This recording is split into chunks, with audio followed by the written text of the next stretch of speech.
Hey, it's Friday, March 21st, 2025, 11 a.m. Pacific Standard Time, right here on the West Coast. I am Brannon Beliso. This is Success Never Sleeps, where we, as a collective of martial arts school owners, entrepreneurs, small business owners, try to figure out this thing called life. We want to be wealthy. We want to be happy. We want time. We want freedom. We want to provide for our families, our teams, give back to the community, all while cultivating this impactful, purpose-driven business. So I am Brannon Beliso. Let's begin by thanking our sponsors. Can never forget that we have Tusaw, the finest in martial arts supplies, market muscles, the premier in website design, my studio, simply the best in CRM systems. Kids love life skills. Nothing better than this premium life skills character development component for children. We have LC Accounting, rocking the bookkeeping for us martial arts school owners, our industry, and Kin Creative, digital media, Facebook ads, Google ads, Instagram, the only company you want to work with. What do we got going on, Marco? We have It's Time Live Freedom. Freedom coming up November 8th through 11th. Only 20 school owners for 4 days. It will change your life. It will change your business. You will walk away empowered. You will walk away with a skill set unlike anything you've ever had. And is only 20 people. Marco will put that in the comments there, please. And then, of course, our It's Time Live group mentoring. It's Time group mentoring. It's not live because most of it is remote. But we're really doing some unique things. I kind of peeked in on what Miss Monique is presenting this week, and I'm just amazed. Everybody's rocking it, and we're really helping school owners because I think what's unique is we are mentors, not consultants. And mentors are somebody who comes in, builds a relationship with you. They're working with you long term, and they genuinely have a different investment, I would say, because of the relationship that's cultivated. Whereas a consultant comes in and, basically solves a specific problem, and then they're out.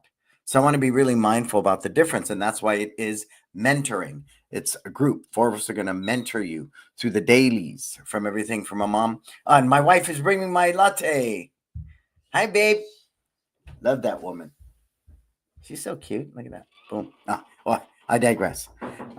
So I think that's what makes our mentoring so unique is we're not consultants. We are you. We are a group of martial arts school owners that have figured out a couple of things, and we're happy to cheer you on. We're happy to strategize with you. We're happy to help you figure out this thing called life because it's the daily grind, right? When a student wants to quit or you need to try to figure out a way to, get 10 more students that month, or you want to work on the curriculum, or you're ready to rebrand, right? Or what mat to buy, or what to do in my pro shop. All those things we've gone through, go through, and continue to do so in our business. So I think it's something very, very unique. And again, we've made something extremely affordable that the smaller school owner not only will want, but will need. So pop a link in there for that. And as you come aboard, folks, do say hello, James Walker from Resilient Martial Arts, Bob Poole from Goals Martial Arts.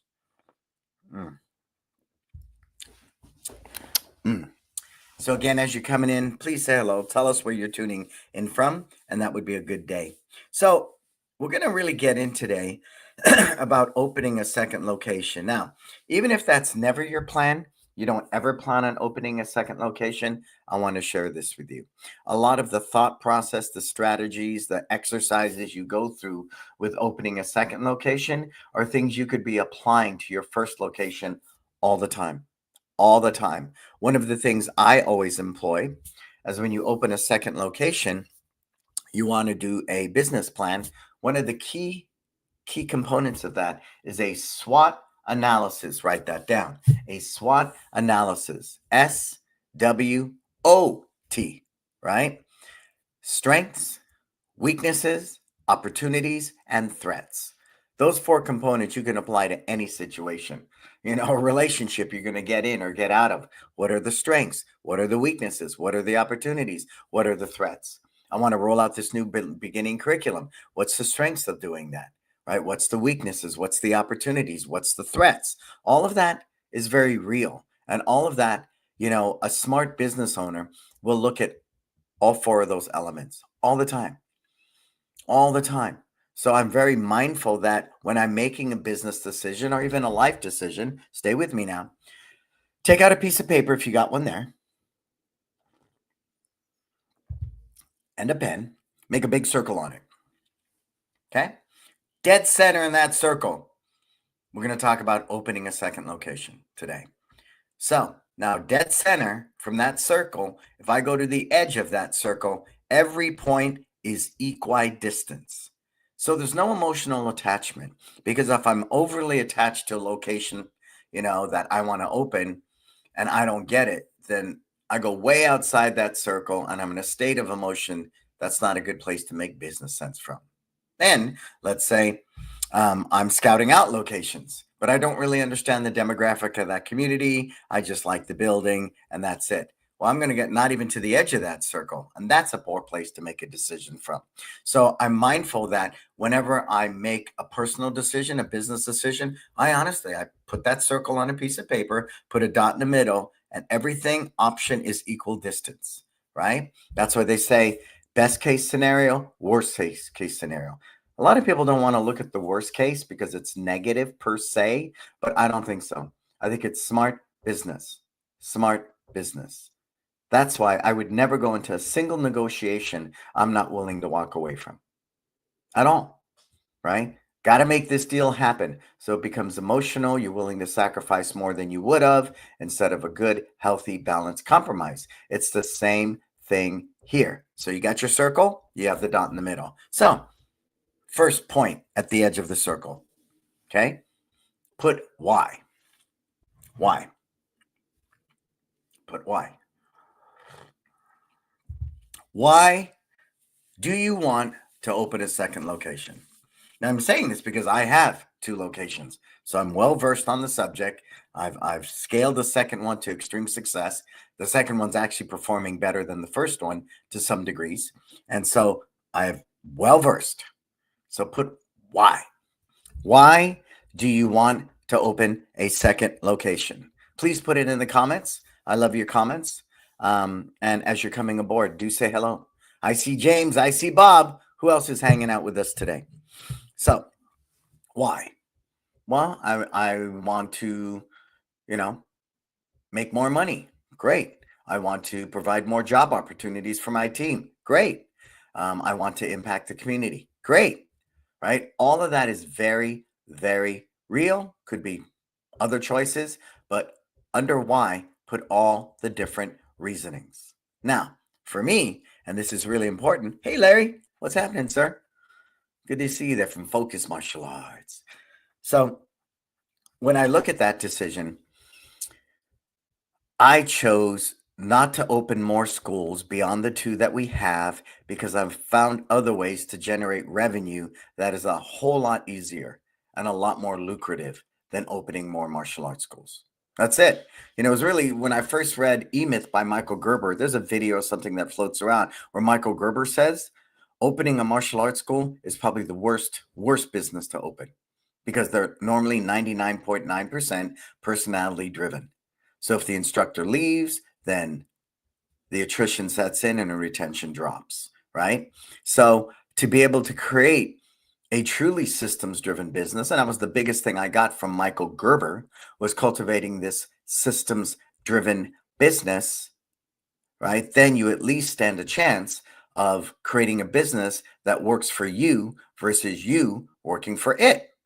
You with me? Because if I create a job for myself and I'm a slave to that grind and that business owes me, I'm a terrible boss, I miss holidays, my kids' dance recitals, soccer games, all the rest, then it's a bad day. It's a bad day. So again, why do you want to open a second location? And let that be super, super clear. And I can only share my story. So my story was I was trying to woo TJ from the time he was about 14. We talked about this the other day. I took him to a steakhouse called Chris Ruth, I believe it's called, or Roos. I never get that right. And we ate about a $300-400 dinner. And I think he had a tomahawk steak. And at the end of the dinner, I said, "Why do you think I have you here?" And he said, "Because you want to show me the potential of what I can make, if I make martial arts my career." I said, "Very good, young man. Good thing." Good thing. And I think he was 14 or 16 at the time. And I wooed him and I wooed him and I wooed him. Then at some point he decided, well, I want to work on my AA. I'll continue teaching here. And I don't know if it was part-time at that time or what it was. And once he got his AA, he came to me and said, this is what I want to do with my life. And I said, okay, we can't do that with one location because I'll never be able to keep pace and pay you what you need to get paid if you plan on living in the San Francisco Bay Area, buying a home, getting married, and having kids. So I think one of the mistakes we is we look at a martial arts instructor working for us full time as a PE teacher, as a kindergarten teacher, as a personal trainer. That's a bad way to gauge what you should pay them. It just is all the way around. Make no mistake, all the way around is just bad. So what I do, because culturally, live your best life, that is our why, that is our purpose. If I can't afford to pay you what you need, not what you want, right? You want to buy a reasonable car, you want to live in a reasonable neighborhood, right? Those types of things, I would never, ever scoff at somebody for that.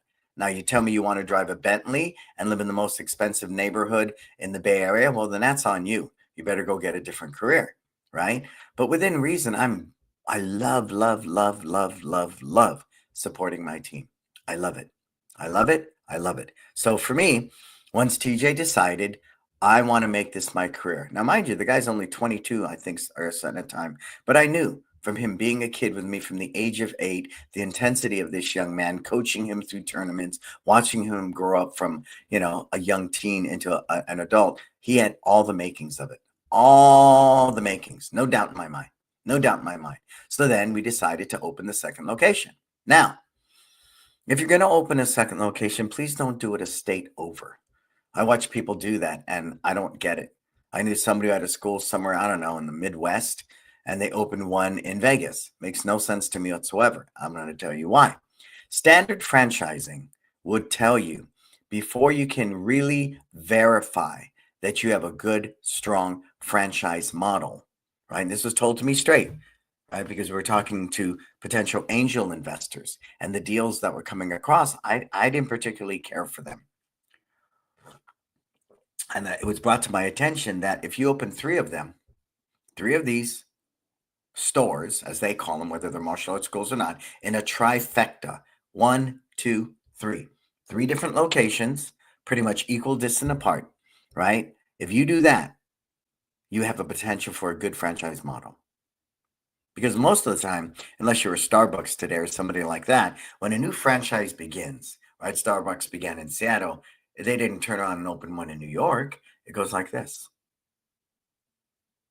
So same thing here, right? It might be a vanity metric. You can say I own 3 locations, but it's really somebody that was a black belt of yours that relocated to another state, and you simply let them open a school under your name, and you probably don't have systems or anything in place because you only have 1 location. And if you have only 1 location, it might have some systems, but it's probably pretty much personality driven.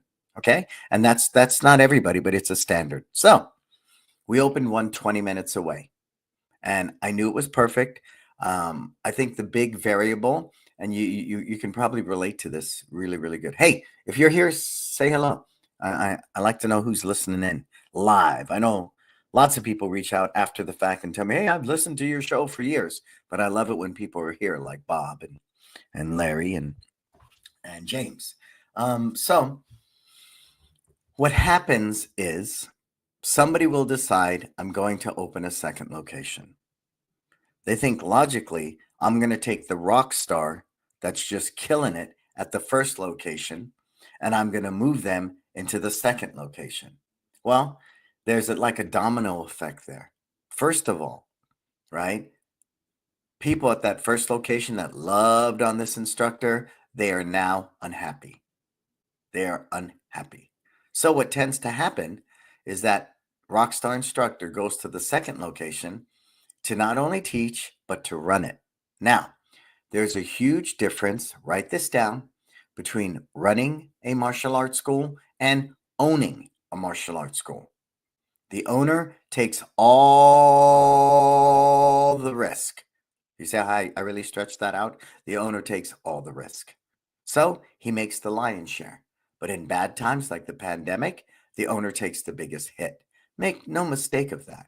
And I think it's super important, and it's what we're trying to nurture today, is to get my team to know the difference between running this and owning this, right? Because if you're ever going to own this, when I retire or move on or sell it to you, you need to truly understand how to wear an owner's hat, how an owner thinks, and the volatility that comes with being an owner. Two different sets, okay? Two different skill sets completely. And it's something people need to learn, right? Not on their own, with a good mentor. The sky's the limit, right? The sky's the limit. Miss Mo Week. What's happened, Miss Mo Week? Karate for girls. Conrad, respect martial arts. Respect. So they take the rock star out of the first location. They move him into the second location. Now, this school suffers because people are pissed. The rock star is gone. Now, if the schools are close enough and it's not inconvenient for these people to migrate over to this location, good day. But then you drop the revenue from the first location. Okay? So please stay with me on all this. This is super important. How I did it at that time, I foresaw, and I could have been totally wrong, that TJ would eventually see this as a viable career. So when I had learned from my brother two of my studio, when he asked that question, if you get sick or hurt and can't work a day in your life, how long would it be before this school was gone? Gone. And for me, it was about a year. At the time, my wife was 8 months pregnant with our first child. I freaked. And then I said, tell me more. And that's when he turned me on to E-Myth by Michael Gerber. And I understood the key was systems. So logically, I could outsource bookkeeping, the plumbing, the lawyer, the janitor, the front desk. I could not at that time in my life, because I was teaching 60 hours a week, still grossing $1 million a year, but I was teaching 60 hours a week with a bunch of teenagers who were barely trained, right? Barely trained, because I didn't understand systems or what they meant or why they were needed or the value. So I sat down methodically and I wrote systems for a year. Then I taught the guys these systems. Then they shadowed me. Then I shadowed them. Then I let them go. And then the first 3 months of that year, I lost 100 students. It was just crazy because people were very point blank. If you're not going to teach, I'm not coming here. That's it. I said, well, I can't miss my kids' soccer and piano, and their dance recitals. I need to be there for my family. So for me, it was a no-brainer. Plus, if I got sick or died tomorrow, my family would be secure. They would at least have somebody that could teach. My wife is more than capable of doing the admin and orchestrating all of that. So if God had taken me that time, then it would have continued. And that was very humbling, very humbling. But I also saw in that component was creating a company that people want to work for. And I've heard this horror story too. You open the second location, right? And this happened not too long ago. Then this guy's running it, growing it. Then all of a sudden there's a mutiny. He decides he wants a bigger piece of the pie. And if you're not going to give it to me, or let me buy you out, then I'm walking with all these students and you're stuck with a lease and rent in an empty building. So they end up selling this guy the school, right? It was okay, but I don't think it was the best deal. That happens all the time too. It's because you didn't create a company that people want to work for. So if you look in your environment, not martial arts school, but in your environment, competitive pay, 401k, vacation with pay, all of it, you have to become that company. Otherwise, people will leave by default. I can't afford to work for you. It's that simple. It's that simple. I got 2 guys now with babies. I have to keep pace with that, and I will figure it out. I love the relationship. These guys have been with me 15 years, teaching now. They're loyal. They're in their 30s, right? I'm going to figure it out, and we'll do very well, and they will too, right? Everybody should win. I would rather have 10% of $1 million than 100% of 50,000 any day, all day. So be mindful of that. The average McDonald's franchisee owner grosses $2 million a year, yet he nets 160,000 because everything's taken, right? Systems are in place, ordering food, everything's all done for you. It's pretty much done. McDonald's pulls all of those strings, right? You just got to get it up and running and get somebody really cool in there to manage it for you, right? But when somebody says to me, you guys, I make 50% net, Yeah, you make 50% of 100,000. I make 35% of 2 million. Do the math. Do the math all day, every day. So I think that's a huge misconception as well. And it lulls us into a state like Conrad would say, analysis paralysis. I say just dumb down. Why do the work? Because I'm making 50%. Yeah, but you're making 50% of peanuts. Peanuts. Unless that is your version of success and that's your lifestyle, so be it. Right. So again, I want to be mindful when I'm discussing this with you, the logic that went in behind opening the second location. Great. We're set. We're opening the second location. I haven't taught at all at that first location in a couple years. The only person who can open this second location is me, because I'm the only guy not teaching in the school. Everybody else is working hard. We're at 500 students at the first location. I can't take anybody out of there reasonably. And I knew that. So I had wanted to open a martial arts school where I live for a while now. For a while. Now, please don't open up a martial arts school where you live just because you live there. That is silly. Do a demographic study. And what are we looking for? Within 3 to 5 miles of that brick and mortar location, you need to know. And again, if you're kid centric, you need to know how many elementary schools, and there better be at least 3 to 5 within a 5 mile radius. Two, how many preschools? People don't look at that, but that's a feeder system for me. Middle school, high school, not so much. Not so much, other than recruiting talent to work our summer camps and our after school program in Millbrae. But, I was telling people yesterday in one of my groups, it was a perfect storm. The location I wanted was a gymboree. It was expensive, but I'm huge on location. The anchor store was 24-hour fitness. There was a Subway. It was perfect. There was a Trader Joe's. It was just bam. This thing is just so family centric. Plus, if you look at Millbrae, 22,000, it's one of the highest earning cities in the nation. So I knew there were families with disposable income, families that viewed activities for their children as a personal development and growth for them. So again, positioning my business that way was a big thing, and we'll get to that. We'll get to that. So we found a location. We really wanted it, but we didn't get it. It went to a bank. The bank decided at the last minute it was too big. So fortunately, we were able to get in. Because sometimes with the bigger commercial spaces, they only want anchor stores like a 24-hour fitness, a Trader Joe's, right? Something substantial because they know they can charge a higher dollar for that community, right? Hey, what's up, Herman? Herman Macon. What's happening, sir? So we found the location and we got it. Now, here's the difference. When I opened up Millbrae, I opened it up in an emotional state. Me and my instructor just split up. I basically got booted by one of his friends who was a lawyer. I had $40,000 of money that wasn't mine. One friend gave me five, another one three, another one 10, another one, there was all that going on. And I bought them all out within 3 years. We had K1s and everything. When I opened Millbrae, I had a $350,000 budget, right? If I had to do it all over again, I would have been able to open San Francisco with the same type of thing. But stay with me. If you're just testing the waters and it's a new guy and you don't know him super, super well, and you might be mindful. But for me, great risk is great reward. Millbrae was a 285 in year one. It broke $1 million by year three. So again, my best investment is me. I knew I could go into any place where everything's did all my demographic studies tight and right, have the budget, that I could turn that thing into $1 million business in a lot shorter time than I did San Francisco, right? Than I did San Francisco. Who's that? Taekwondo.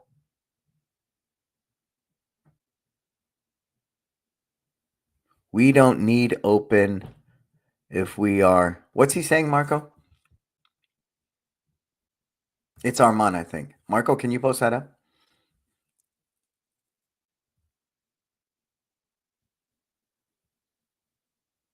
No, I don't know where Marco is. Help me out there, Marco. Yeah, it's Armin. I knew it was Armin there. But I want Marco to flash it up on the screen. His question, Marco. So when Marco comes back, we're gonna give him grief. So plus my wife, who's very active with our children and their school, I knew that would give us a huge in. My wife walked the white zone at drop off and pickup. My wife worked on, she was a PTA, part of the PTA, all of that. See, we don't need open to location. We're not ready yet. Yep. We have 250 students now at 1,400 square foot. Yeah. Yeah. I mean, being ready is important, but, going back to the top of this, at the top of this broadcast, the first question is, why do you want to open a second location? Why?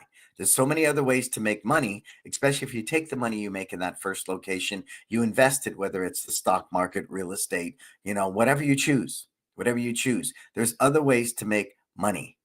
So if it's purely to make money, I would not let that be my only variable. In my case, I knew TJ was the guy, and here we are 15 years later, right? Here we are. Millbrae's been open 10 years. So we started that project 10 years ago. So I had that variable, my wife. That was a big one. And out of the 22,000 homes in Millbrae, something like 60% were families, right, with young children. So it's just the perfect storm. 5 elementary schools, half dozen preschools, just everything is right. And then we got the property. So once that happened, we built it out. But the discipline was, I was not going to deplete the team from the first location. Do not do that. Do not take the best people out and move them over. And 2, make sure you have them locked in with 2 weeks vacation. You have them locked in with a 401k. They have a medical siphon. Again, if they can't afford to work for your company, they will leave. You with me? Everybody with me? So the next thing became, of course, I'm sharing with you, all of that was part of a business plan. A business plan, right? Somebody said, why do you need that much money? That's a lot of money, $350,000. I said, well, I'm going to tell you why. Number one, I want to build out this school and let it be my dream school, right? I had to piecemeal San Francisco together, but I'm going to tell anybody opening a new school, don't do what I did with Millbrae. 3,700 square feet. We sunk in, 200 something $1,000. Don't do that. If you're going to open a brand new school, 1,400 square feet, like our men saying is 1,400 square feet, which is fine. Go lean and mean. IKEA furniture, jigsaw puzzle mats. Just make sure it's clean, painted, looks appropriate, right? I don't even mind the folding chairs. And you know me, I don't like folding chairs. In the lease negotiations, I would never, ever, ever, ever, ever, ever do more than 3 years. Never, never. Because what if you outgrow that? What if you outgrow that? And then in it, I would put a clause. If I end up staying there, I would try to get a couple 5-year options. So if I want to leave after 3, I can. If not, I'll exercise one of the 5-year options and pay at 4% increase per year. And don't pay more than 4%, please. It's insane. It's insane. But again, I think what happens often for people, because they have bad credit or they have no credit history, you go into a bigger commercial property like that, they're going to hit you for everything. Like me, I got hit with the air conditioners, right? And it's pretty standard. If you're not a big brand name and they don't want you there to anchor their strip mall or wherever you're at, they're not going to negotiate that. They're just going to make a no-brainer. You use the air conditioner. If it needs to be replaced, you replace it. That's it.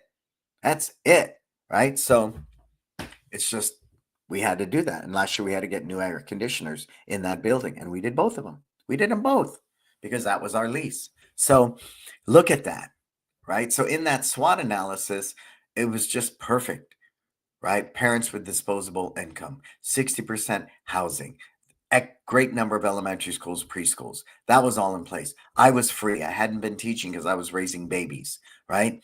It was just perfect. And my wife was getting ready. My son was getting ready to go into 10 years ago? He's 16 now. Yeah. So he was going into kindergarten because my kids are a year older than the cutoff.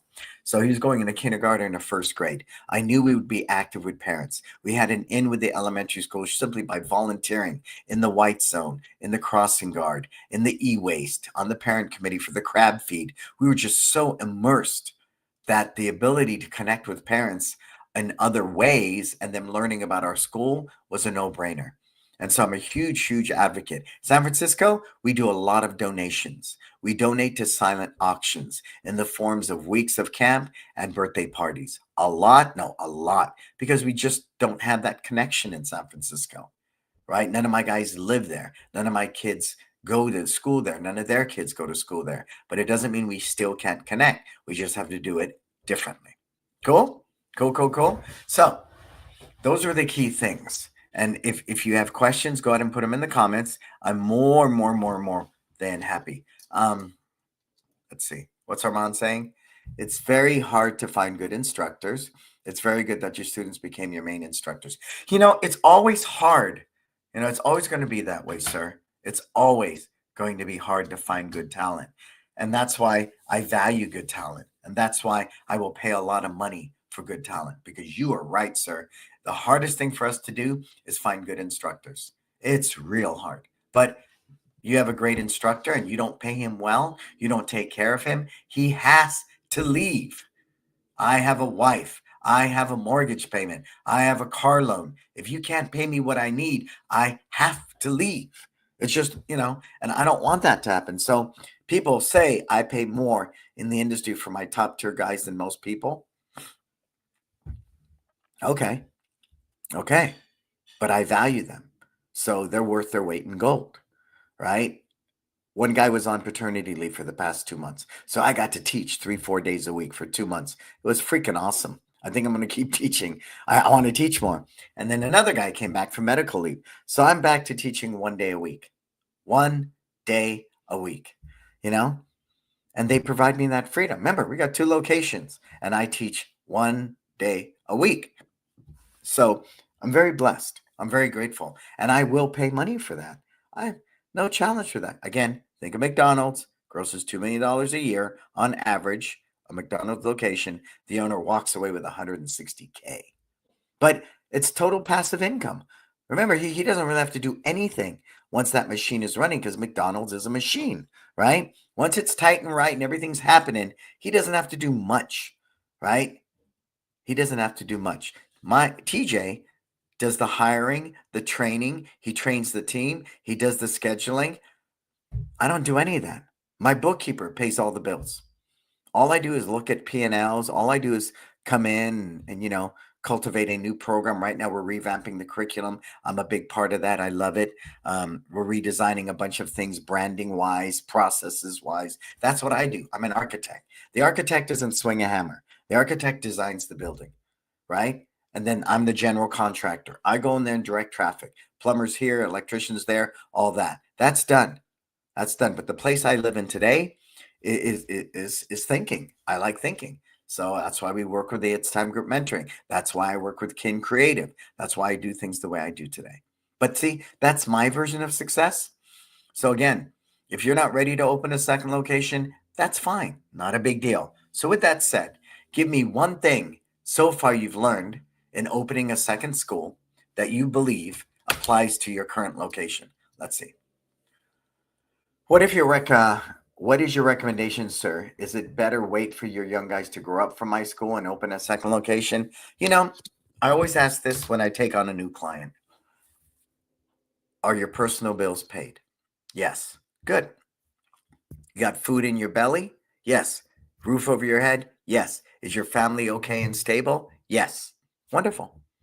Then I want you to do all the things you need to do to make that first location run without you. So that's the big thing, sir, right? It's not about waiting for the young guys to grow up. I want you to make that first location run without you completely. Because guess what? If the first location can run completely without you, do you believe a second location could run completely without you? I would say most definitely. Most definitely. And through that process of you making the first location run without you, stay with me now, you're going to move from running a martial arts school to genuinely being an owner of a martial arts business. And if that's your goal, that's how you open that second location successfully. 285 students in year 1 at the second location, $1 million by year 3. And it's done really well. We even did, decent during the pandemic, right? And we were supported by the community because people believe in us. We didn't just sell them $19.99 in a uniform. No. We're big on helping people live their best life. And we do that culturally. We do that through a purpose. I posted a review I got. I don't get reviews because I don't teach that much. But since I've been teaching, someone posted a review. And it was pretty amazing. Take a look at it. I lead by example. I lead by example. And when I step on that mat, I don't step on it as an owner. I step on it as a kid who trained in the martial arts at 5 years old in his family's martial arts school. I teach with that type of love. I teach with that type of depth. So when I step on that mat, it's not looking at someone going, they got $10,000 if they stay here. That's how much I'll make off them in 4 or 5 years. I genuinely care. And you can't put a dollar amount on people who genuinely care. But the result is you will make a lot of money. That's just what happens with it. It just goes together, right? So, whether it's your kids that do it or not, I don't think my kids are going to run our schools, and I'm okay with that. I'm happy to open them other businesses. I'm happy to cater to whatever they're passionate about. So, if you're telling me, sir, that should you wait for the young kids to grow up before you open a second location? Again, the first thing is make the first one run completely without you, because it might take you going to the second location. In my case, that's what it was. I don't know what yours will be. Two, maybe you really like these young kids, but because they're young, they change their mind all the time, sir. You don't know, at 18, they might decide to go do something else. So it's a gamble, right? TJ was 14 years old when I took him out to that expensive steak dinner, right? Right? I didn't know. I believed in him though, and I kept cultivating that relationship. I kept planting seeds. I remember at the year, I looked at him and said, I'm going to make $160,000 this year. And he was putting on sparring gear, getting ready for class. He looked at me like, what? What are you talking about? I'm freaking 16. What are you talking about? And that year I made like 180. So I was sharing that with him, that the potential, what we can do here is make more money than you can working for a company. It's set. You get a certain amount of raise, a certain amount of vacation, a certain amount of retirement. That's how companies are set up, because they want you to stay there, right? But in this case, TJ and his brother Lucas, they're going to run, each one will run a location. Each one. That's the goal, right? I bounce them between two locations right now because I like having my top tier guys impacting both locations. And they're both really, really good. But it's nice because they get out of complacency. They see new environment, a couple of days a week. There's different dynamics, even though the cultures behave the same. It's good to go to Millbrae, then go teach in San Francisco. It just keeps you fresh, keeps you on your toes. You're seeing a new set of people. You're in a different room, right? A couple of days a week. That works for us. I don't teach in San Francisco. Haven't taught there in 7 years, but that works for us. So again, sir, if you want to wait for the boys to grow up, do so. Absolutely, sir. But my first test to you would be to write every system, train the team, and you don't teach it all in the first location. And the earmark of that is you can go away for 2 weeks. Then you can go away for a month. Or like my pride was, I was able to take summers off. I wouldn't work for 3 months during the summer at all. At all. It's a testament to your systems, because if you have people that can execute systems as well as you have people that can teach better than you, then you're doing the right thing. Again, as long as I pay them really, really well and take care of them and help them fulfill their personal needs outside of my business, they have no need to leave me, right? Because being an owner is hard. It's very volatile. You're at the highest level of risk. So that is why you make the lion's share. And that will always be my platform. Unless you want to buy this company from me or buy into it, I will always make the most money from this company. Always. Because I am the owner. You might rent here, right? You might rent this house, but I own it. Big difference. Big difference. And I think often that happens with your team members because they run a martial arts school. They have no idea what it means to own it. Zero. So they take a posture of, I do all the work, blah, blah, blah, blah, but you get paid for what you do. So again, culturally establishing things that make sense, that you have shared beliefs, that's the bigger thing. And when I talked to my wife about it, opening in Millbrae, we knew that was a no-brainer by itself. Whether the dynamics of the team was right, that was the hard question. And that will always be your question. I've heard horror stories all the time. I opened the second location. The guy bounced after 3 months because you didn't prepare him right. All you knew is he knew how to run a school. You didn't train him how to own the school. You didn't set up a deal where you open the second location and they physically own 20% of it, right? Whatever that might be. But that didn't even stop. I had one guy who came to me, said, this guy owns 20% of it and he just wants to keep making his 20%. I said, did you put in your agreement that for him to own that 20%, he needs to be actively teaching there 60 hours a week? He said, no. I said, what? You just put that he owns 20% of this business. Yes, because that was the deal breaker.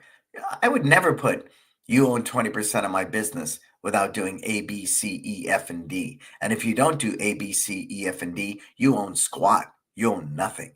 So he was stuck. This guy walked from the business, didn't want to teach anymore, didn't want to run the second location, and he still owned 20%. That's bad negotiations.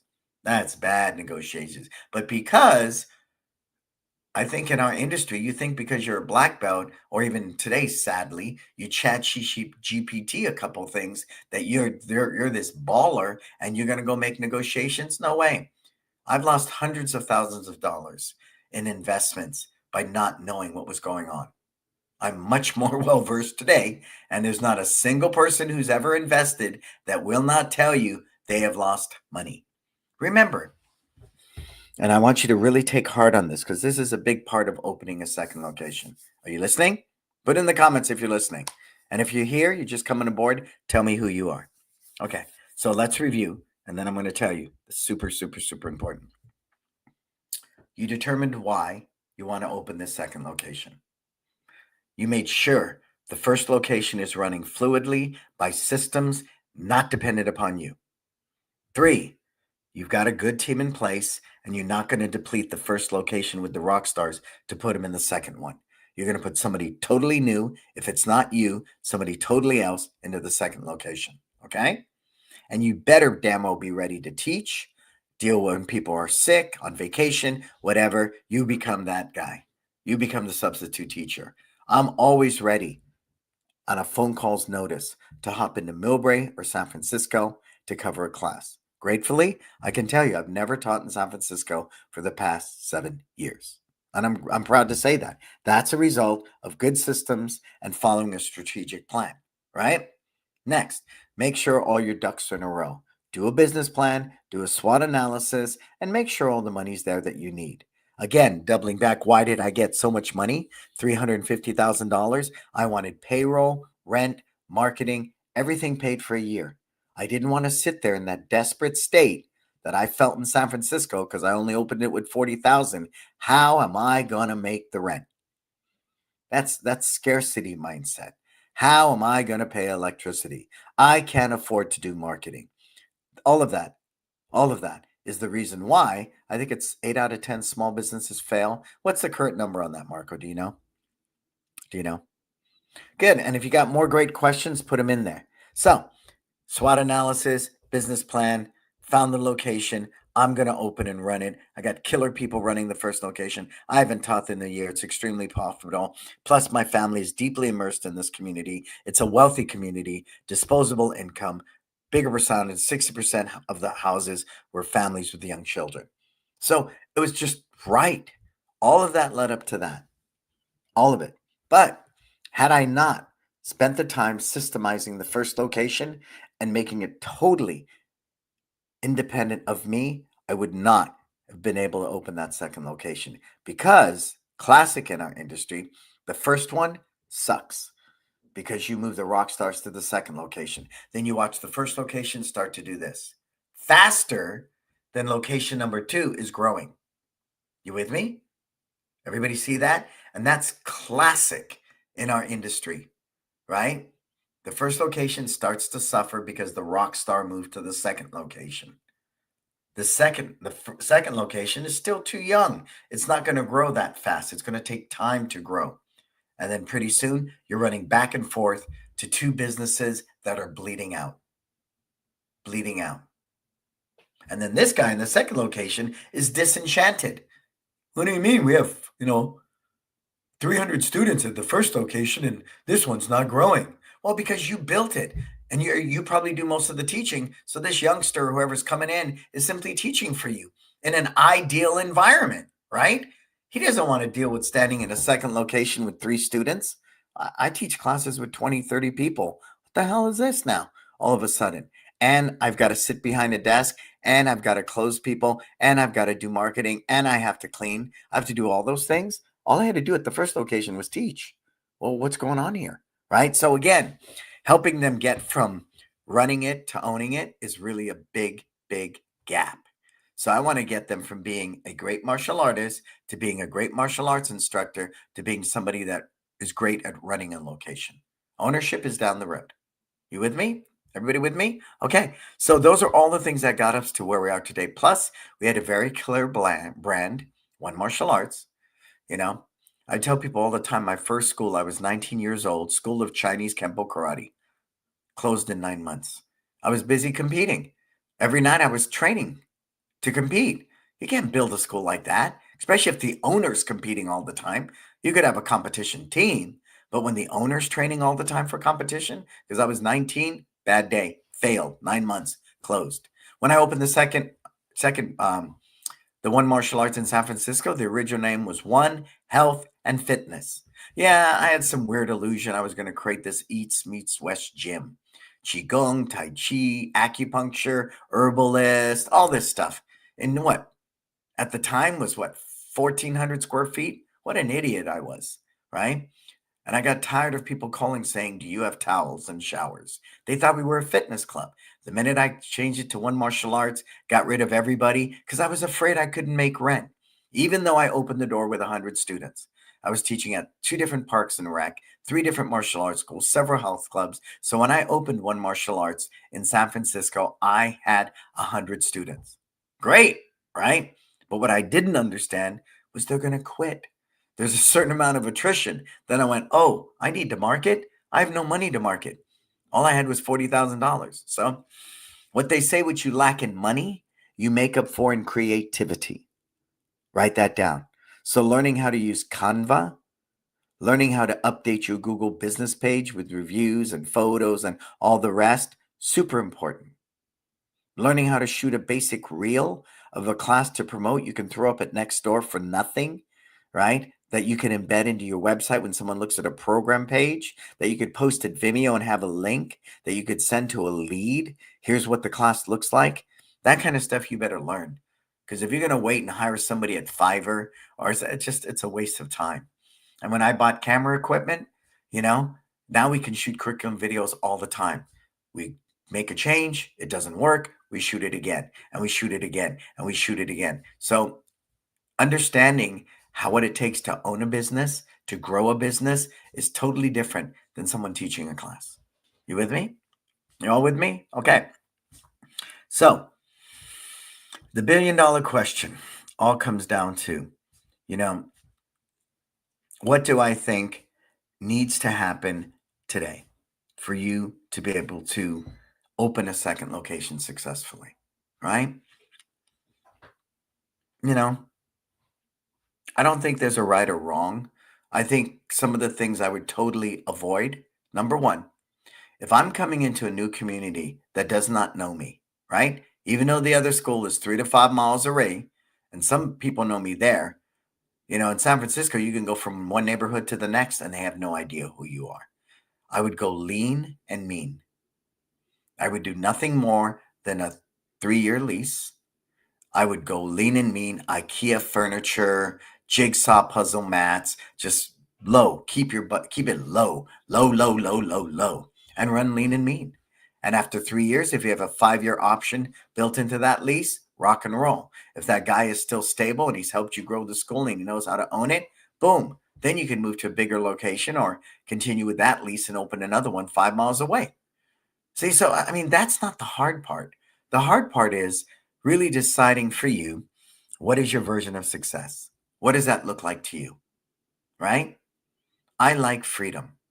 I will pay a lot of money for freedom. I enjoy waking up, hanging out, taking my kids to school. Now that I'm back to teaching 1 day a week, I mean, I'm working with Kin Creative. which I'm very grateful for. I have my It's Time group mentoring. We're ready to relaunch Kids Love Life Skills. I have all these other things ready to go after because that's me. I love work. I do. I love creating stuff out of nothing. I love what I do.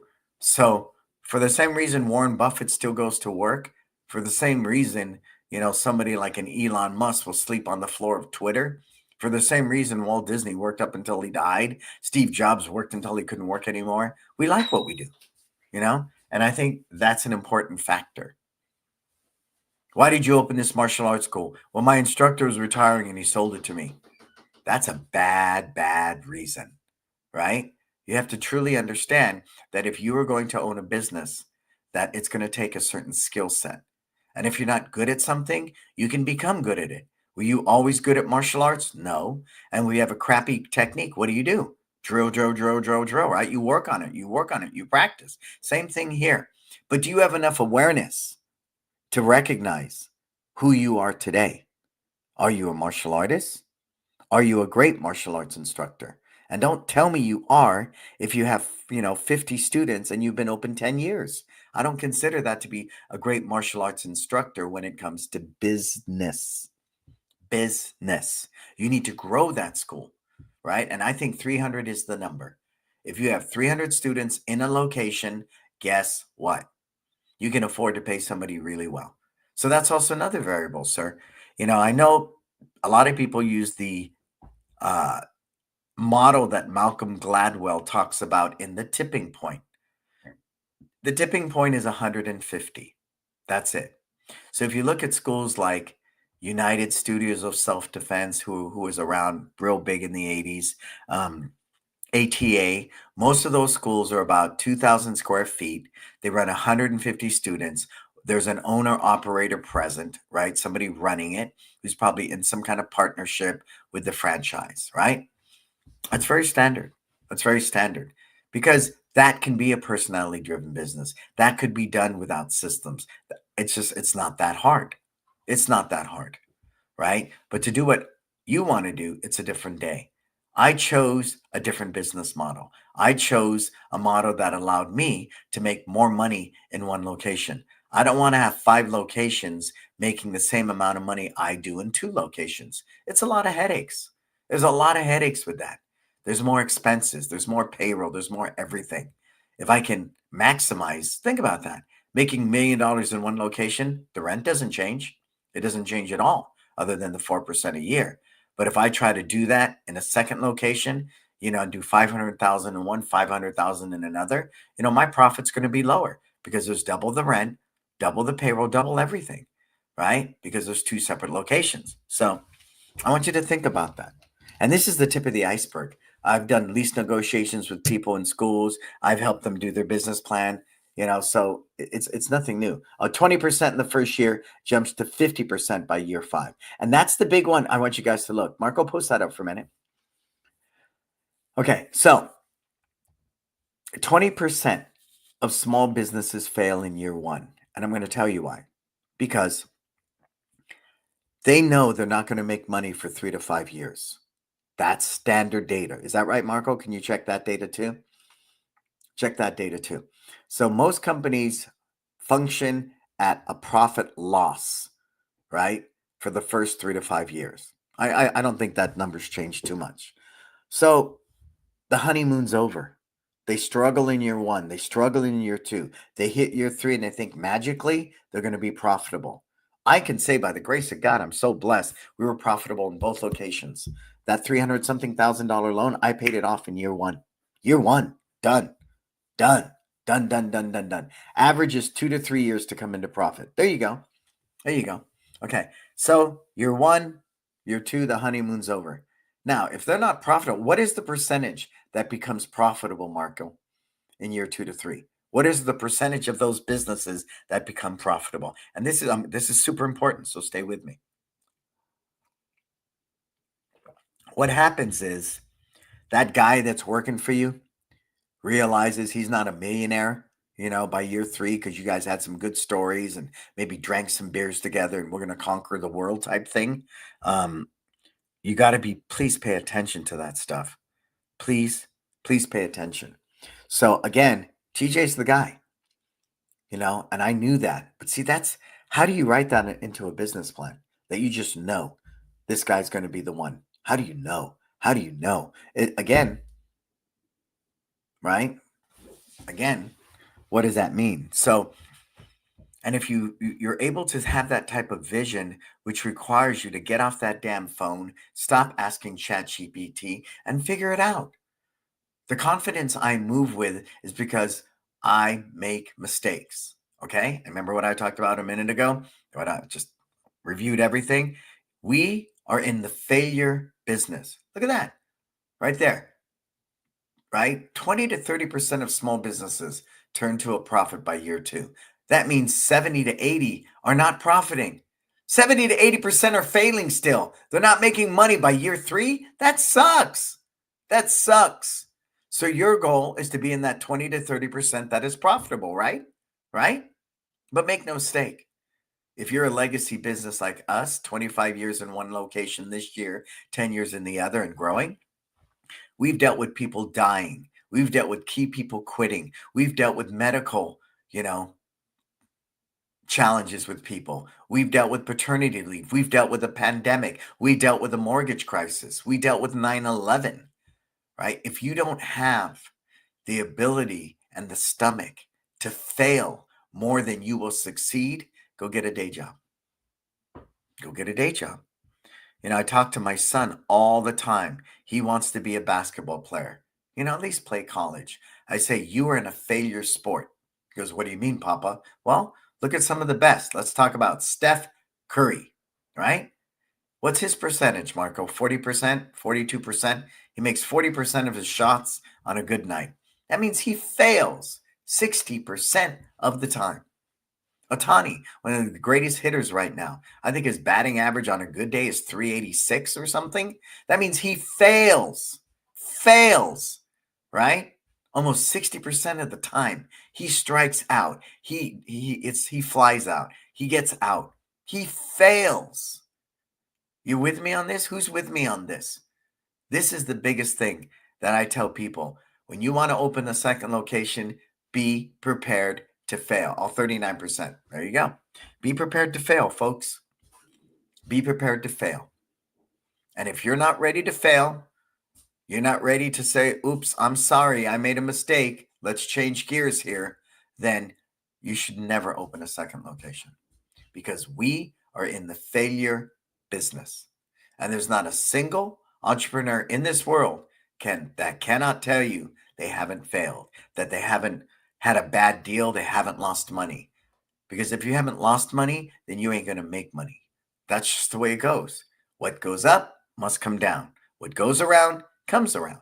It's the same thing in life and business. You will succeed and you will fail. But what gets me through understanding I'm in a failure business, right? I'm still in a failure business, much like any great athletes in a failure business, that this too shall pass. So if year one passes, right on. Year two passes, 3, 4, and you're in that level of profit with that second location, I praise you. I praise you to no end. Cool? Hey, what's up, Roy? Roy from Florida. All right. So I know you're going to have lots of questions. Do watch this episode a bunch of times, right? Bring your questions, share them with me, DM me. All that's good. Let's begin by thanking our sponsors, Marco, Tucson, Market Muscles, My Studio, Kids Love Life Skills, LC Accounting, Kin Creative. All companies I work with, all people I love, all people that impact my business tremendously. I'm not simply my sponsors. They're all people I personally work with and that I respect and value as human beings. Cool? If you want to know about any of them, feel free to reach out. We have It's Time Life Freedom coming up November 8th through 11th. 4 days, 20 school owners. That's it. Sign up now. Make the investment. It will change your life. Spend 4 days with us. It will change your life. Cool? And our group mentoring. Like we said, we created a product, that I think is more affordable. It's kind of an offshoot of my Wisdom executive mentoring program. Powerful. It'll move that needle. And they say when the student's ready, the teacher will appear. Get yourself ready. Don't wait around. Get yourself ready now. And this is a great way to do that because we are with you 24/7, 365. We are in the trenches like you. We don't sit in an office or a glass house or used to own a martial arts school 10 years ago, and now I'm just a consultant. We are not consultants. We are mentors. Look it up. Ask ChatGPT, what is the difference between a consultant and a mentor? And it'll explain it to you. Cool? Cool. All right. And what else we got, Marco? Please subscribe to my podcast right there. Dun, dun, dun, dun, dun. Success Never Sleeps, Mindful Meditation. We have a YouTube channel. We're on all the major podcast platforms. Follow us at Instagram. Everything else, go to brannonbeliso.com. So today was a lot, and for me, when I go through teaching something again or sharing something again, I learn a lot. We've gone in and cut our expenses just because it's wasteful. Get rid of subscriptions. We downgraded our internet service in San Francisco because it was still sitting there from the pandemic. And we were set up with a bandwidth to handle like 1,000 computers. Something insane, right? So smart people are constantly looking for ways to save money, right? To save money. Spending recklessly is not a good thing. It simply is not. And that's what I love about my team, my wife, everybody around me. We're passionate about trying to pay our team better, but we're also mindful to create the best product, but not putting ourselves in debt over it, right? Putting ourselves in debt over it. Cool. Hey, what's up, Sasha? An amazing soul. If you get a chance, he's coming out. Sasha, you're coming out for what? The EFC conference, right? Sasha's coming out for the big EFC conference. Guy's rocking it. He's doing like $7.9 million a year. They have 3,000 students, right? And it's done differently in Germany than we do here. A lot of these are in small health clubs and things like that. But he also has big brick and mortar schools. He's building this big university right now. So I'm very impressed. I remember Sasha's humble beginnings, and he was always somebody that worked really, really hard, moved very, very quietly, no ego, just a very strong, simple man. And we shared a couple tender moments when he was going through some life difficulties. And I just have a lot of respect for Sasha. So I'm grateful that you came aboard for a minute. Again, if you get a chance to Google Sasha, his name's right there. Put that up, Marco. Google Sasha, maybe go see him at EFC. He's coming out to speak at that convention. Is that in Australia, Sasha, or is that here in the United States? Somebody put that in the comment. But if you can follow him, I just think what he does is brilliant. He didn't have those many students when I first knew him, but what he's doing with the martial arts industry in Germany is his vision, his thing, and I haven't seen anything like that. Plus, he has sustained it. That's the good news. He's really sustained what he does. So lots of great learning there. Me, I love to learn. And I can learn from you and teach you and learn from you and teach you. I think it should always be reciprocal. The minute I think I know everything, I'm done. And Sasha actually took a couple of my seminars. And if I ever get a chance to sit in on his seminars, I absolutely will. Cool? So, and you should do the same if you get that chance. All right, folks. I am Brannon Beliso. Thank you to Marco for holding down the fort. This is Success Never Sleeps. Until we talk again, folks, what are you going to go out there and do? Live your best life.